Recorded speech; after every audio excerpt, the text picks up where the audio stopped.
The oldest and strongest emotion of mankind is fear. And the oldest and strongest kind of fear is fear of the unknown.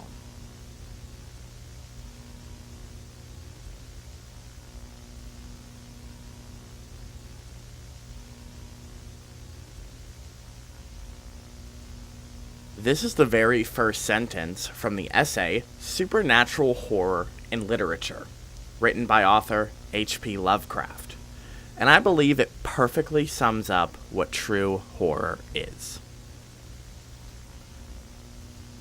Horror is the most effective way to express intense emotion through film.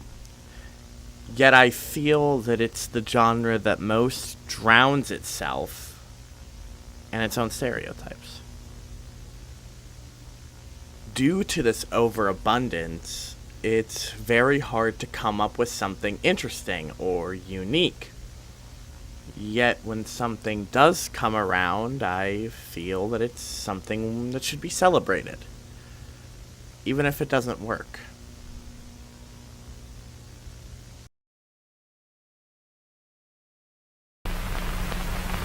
In this house.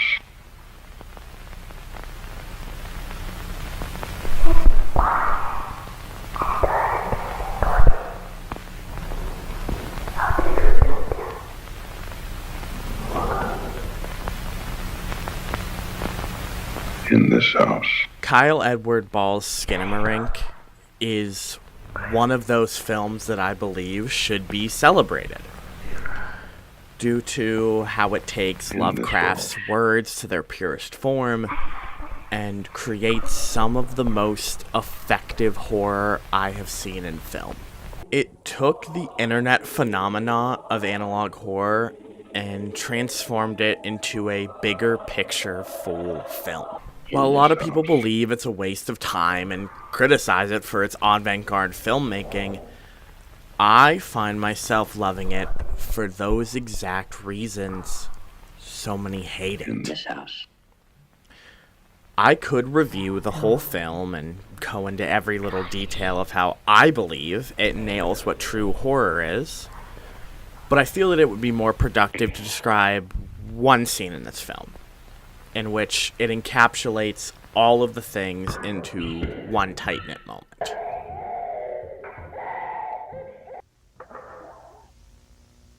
The bedroom scene.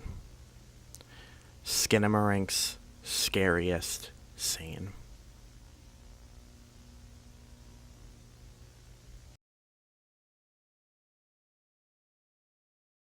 The scene begins about 40 minutes into the film.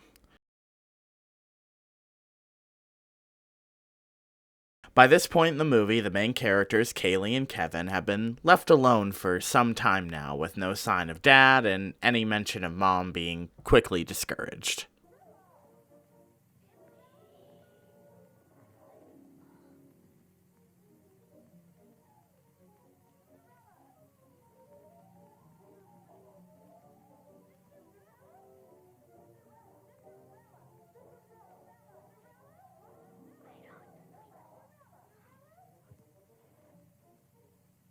They only have each other to keep company.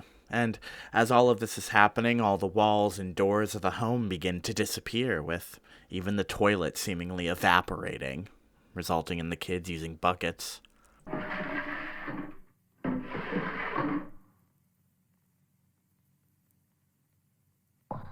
Too scared to go upstairs, the two decide to play with Legos and other toys, hopeless of their overall situation, just waiting for Dad and Mom to come and help them. Kevin eventually falls asleep, which leaves Kaylee to stay awake, and as Kaylee stares down the hallway towards the upper floor, she hears...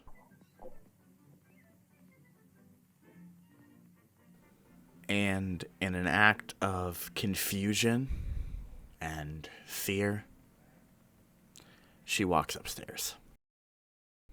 The cinematography, by this point in the film, I would describe as static.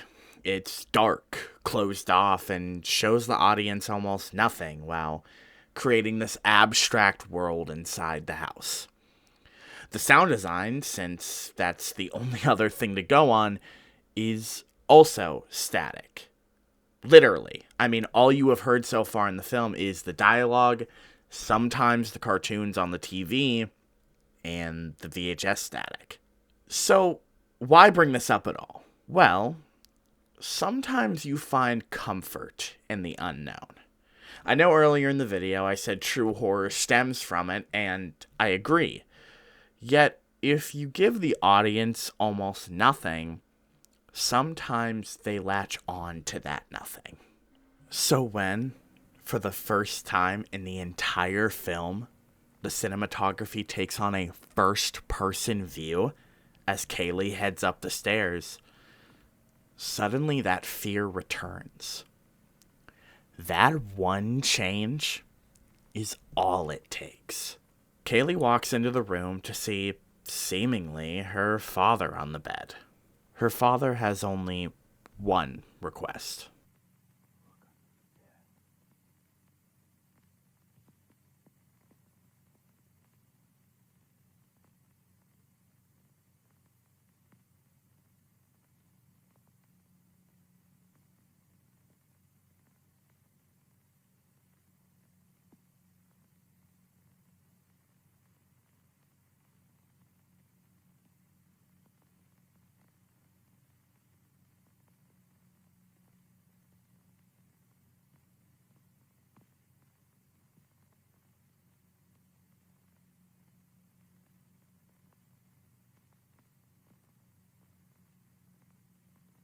She sees nothing, and when Kaylee looks up,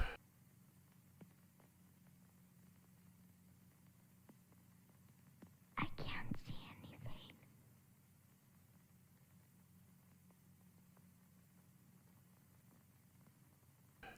getting no response from her father, she looks again.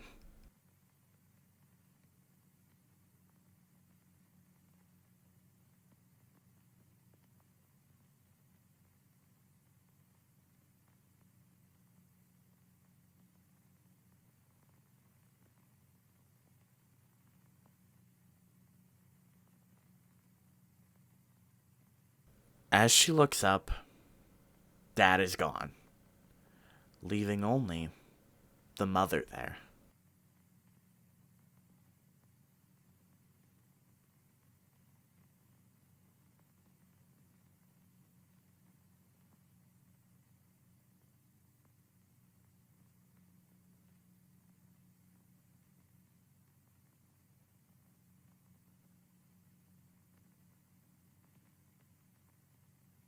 Kaylee?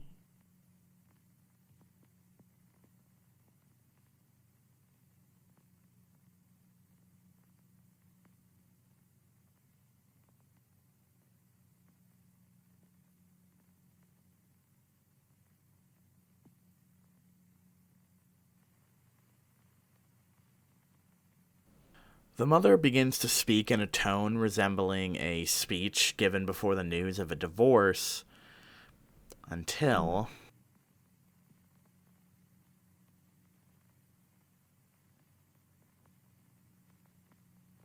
Your father?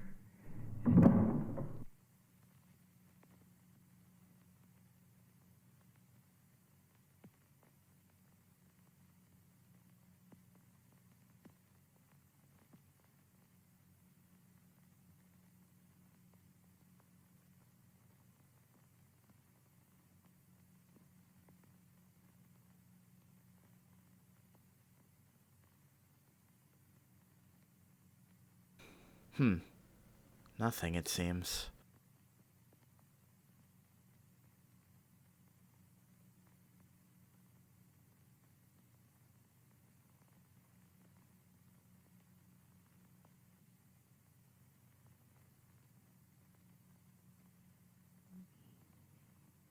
Love you again very much.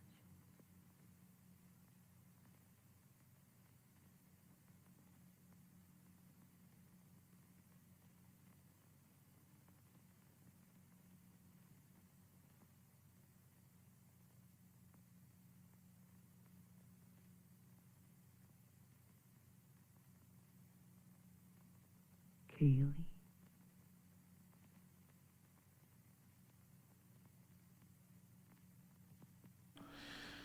The mother continues, giving one last command to Kaylee.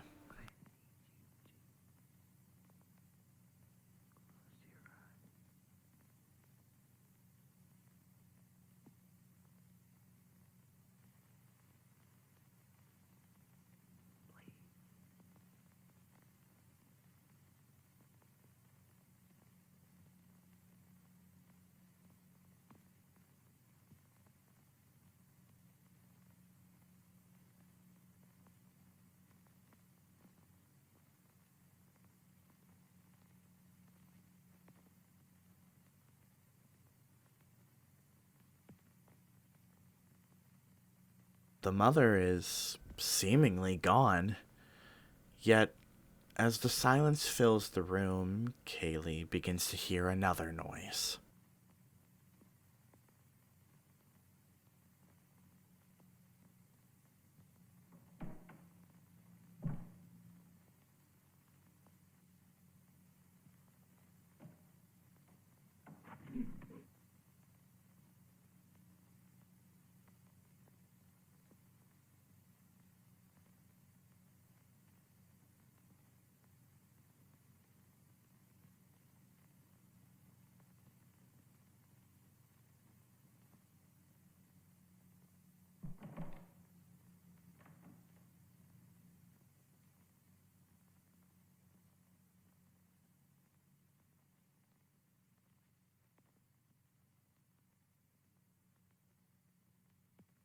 And even with the mother gone, her voice seemingly still echoes and moans from afar. Someone here.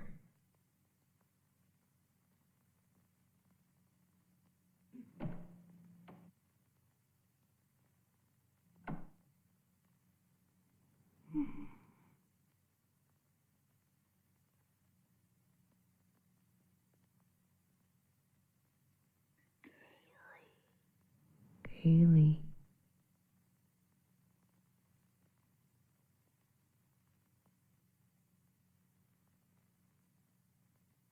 Go back downstairs, okay?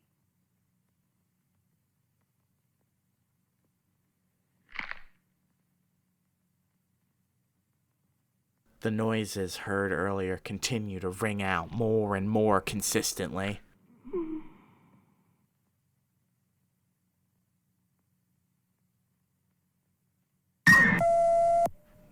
And that's where it ends.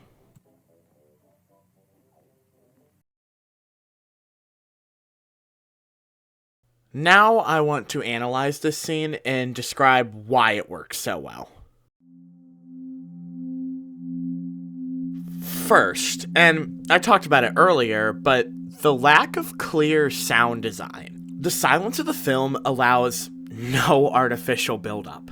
It allows the slow moments to play in this everlasting hell of dread. It lets the seconds when Kaylee looks under the bed to the time between dialogue to scrape along, playing upon your own mind and making you turn against yourself. When by the end of the scene the moaning comes in, piercing through the silence, it catches your attention immediately, since it's another noise in this vast emptiness. Next is the first-person view, the switch of cinematography that plays upon your everyday childhood fear of the dark. Nothing in this film has ever given you an inkling that there is some real, feasible monster lurking in the dark. Yet, when Kaylee looks under the bed, you make your own monster. You don't even know what you're afraid of, but you know you're scared. The film even plays upon your previous horror knowledge. Why wouldn't there be a scare here? There are scares just like this in other horror movies. Even the adults of whom you never see the faces of, just the faint outline of an adult. These shots give the viewer just enough for you to realize what it is, but not enough to make you feel comforted by it, especially with the shot of the mother from behind. She feels almost foreign to even be there. Her long hair, even though normal in any other way, feels horrifying. She looks almost sickly the way she sits on the side of the bed. But as the scene ends with the scare, you would expect to feel better. Yet, you don't. The lingering feeling of dread continues, since the jump scare, compared to any other horror movie, is tame. It's not bombastic, nor is it even that scary. And that's the point. The film relishes in these moments of dread, and when the scare finally happens, you would expect to feel better knowing that it's over, knowing that nothing is going to get you anymore. Yet, the scares aren't good enough to give you that feeling. You're still afraid of what's out there. Afraid of what's under the bed, afraid of the dark, afraid of the parents' faces, afraid of what the moaning sound was or what came out of the closet.